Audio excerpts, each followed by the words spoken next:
7 chapter 7 में हम बात करेंगे गुलाम वंश की। देखो गुलाम वंश से जितने भी महत्वपूर्ण प्रश्न थे वो सब लेकर आए हैं। चलिए गुलाम वंश का पहला प्रश्न देखते हैं। क्वेश्चन नंबर फर्स्ट है, कौन सा युद्ध भारत में मुस्लिम शक्ति की स्थापना में सहायक सिद्ध हुआ? किस युद्ध के बाद भारत में मुस्लिम शक्ति का उदय हुआ? देखो ऑप्शन नंबर बी, तराइन का द्वितीय युद्ध। तराइन के दूसरे युद्ध में पृथ्वीराज चौहान और मोहम्मद गोरी के बीच हुआ था, जिसमें मोहम्मद गोरी विजयी हुआ। इसके कुछ इंपॉर्टेंट पॉइंट्स हैं वो डिस्कस करते हैं। मोहम्मद गोरी संस बनी वंश के थे। जो मोहम्मद गोरी थे वो संस बनी वंश के थे। मोहम्मद गोरी ने भारत पर 2 बार आक्रमण किया है, एक 1191 में और दूसरा क्या है 1192 में। देखो जो 1191 वाला युद्ध था वो तराइन का पहला युद्ध था, जो मोहम्मद गोरी और पृथ्वीराज चौहान के बीच हुआ। पृथ्वीराज चौहान पहले युद्ध में विजय हुए और दूसरा युद्ध जो 1192 ईस्वी में हुआ उसमें पृथ्वीराज चौहान पराजित हुए और मोहम्मद गोरी क्या हुए, मोहम्मद गोरी इसमें विजय हुए। इस युद्ध के बाद भारत पर मुस्लिम शक्ति का स्थापना हो गई। देखिए जो 1194 ईस्वी में मोहम्मद गोरी ने चंदावर का युद्ध लड़ा। चंदावर के युद्ध में मोहम्मद गोरी ने जयचंद को हराया। अगला प्रश्न, लाख बख्श की उपाधि किसको दी गई थी? देखिए लाख बख्श का अर्थ होता है लाखों में दान देना। कुतुबुद्दीन ऐबक को लाख बख्श कहा जाता था। इंपॉर्टेंट पॉइंट डिस्कस करते हैं। कुतुबुद्दीन ऐबक को लाख बख्श की उपाधि दी गई थी, जिसका अर्थ होता है लाखों में दान देने वाला। मोहम्मद गोरी का गुलाम था। जो कुतुबुद्दीन ऐबक था वो मोहम्मद गोरी का गुलाम था। मोहम्मद गोरी तराइन के द्वितीय युद्ध के पश्चात भारत पर 1206 ईस्वी में गुलाम वंश की नींव रखी। मोहम्मद गोरी को कुरान खां भी कहा जाता था। अगला प्रश्न, वह मुस्लिम आक्रमणकारी जिसने नालंदा विश्वविद्यालय को नष्ट किया था? देखो मोहम्मद बिन बख्तियार। कौन थे? मोहम्मद बिन बख्तियार, ऑप्शन नंबर सी, इन्होंने नालंदा विश्वविद्यालय को नष्ट किया था। अब जो मोहम्मद बिन बख्तियार थे वे कौन थे? देखिए मोहम्मद बिन बख्तियार कुतुबुद्दीन ऐबक के सेना के प्रमुख थे। किसकी सेना के प्रमुख थे? वे कुतुबुद्दीन ऐबक के सेना के प्रमुख थे। उन्होंने नालंदा और विक्रमशिला विश्वविद्यालय को नष्ट किया गया था। इन दोनों विश्वविद्यालयों में भारत के संस्कृत ग्रंथों को रखा गया था, जिन्हें अमूल्य धरोहर कहा जाता था। अगला प्रश्न, मुस्लिम महिला, पहली मुस्लिम महिला जिसने भारत पर शासन किया था? देखो ऑप्शन नंबर ए, रजिया सुल्तान। जो पहली महिला हुई मुस्लिम की वो रजिया सुल्तान है, जिसने भारत पर शासन किया था। इंपॉर्टेंट पॉइंट्स है इसके कुछ। देखो जो रजिया सुल्तान थी वो इल्तुतमिश की बेटी है। रजिया सुल्तान का कार्यकाल 1206 ईस्वी से लेकर 1240 ईस्वी तक उन्होंने भारत पर शासन किया। रजिया सुल्तान के पति का नाम अल्तुनिया था, जिनकी मृत्यु कैथल के निकट हो गई थी। रजिया और उनके पति अल्तुनिया की मृत्यु डकैतों ने की थी। अगला प्रश्न, निम्न में से किस तोमर शासक ने दिल्ली शहर की नींव रखी थी? देखिए ऑप्शन नंबर ए, अनंगपाल। अनंगपाल ने दिल्ली पर तोमर शासक की नींव रखी थी। इससे कुछ इंपॉर्टेंट पॉइंट्स है वो देखते हैं। देखिए चंद्रवंशी, जो अनंगपाल थे वो चंद्रवंशी वंश के राजपूत थे। 736 ईस्वी की बात है।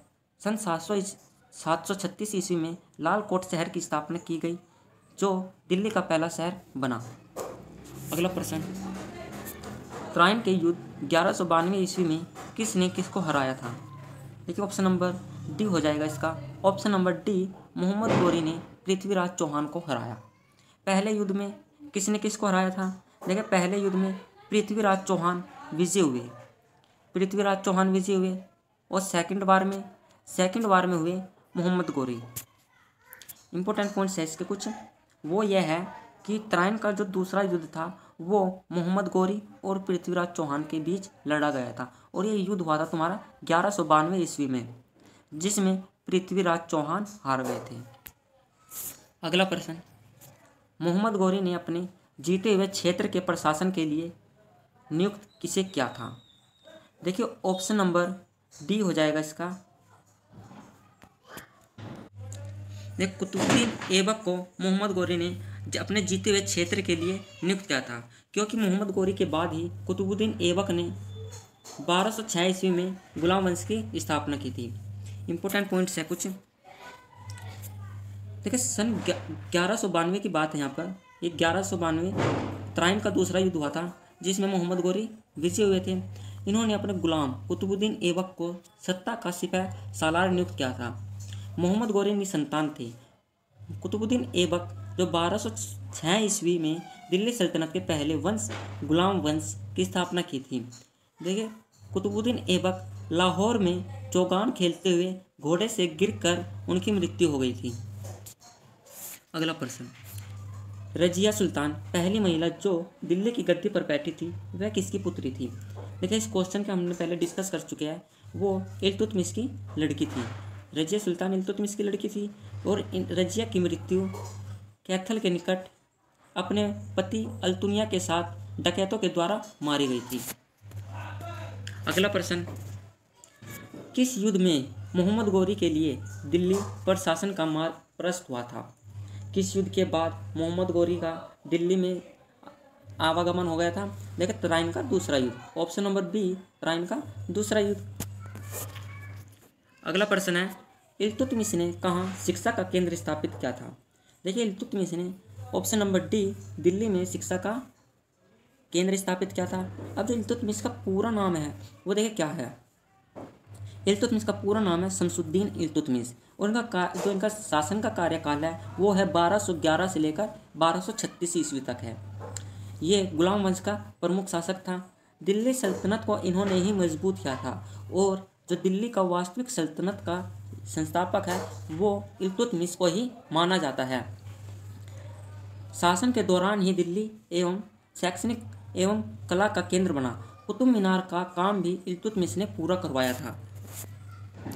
अगला प्रश्न, दिल्ली का सुल्तान बनने से पहले बलबन किस सुल्तान का प्रधानमंत्री था? देखिए option number A Nasiruddin. Balban Nasiruddin का प्रधानमंत्री था। इसके कुछ इंपॉर्टेंट पॉइंट्स है वो डिस्कस करते हैं। 1249 ईस्वी में बलबन ने अपनी पुत्री का विवाह नसरुद्दीन मोहम्मद से करा दिया। देखिए बलबन ने अपनी पुत्री का विवाह किससे कराया? नसरुद्दीन मोहम्मद से करवा दिया। इसके पश्चात इनको उलुग खां की उपाधि दी गई। दरबार में उच्च पद दिया गया जिसमें बलबन के उदय के उत्कर्ष का समय था।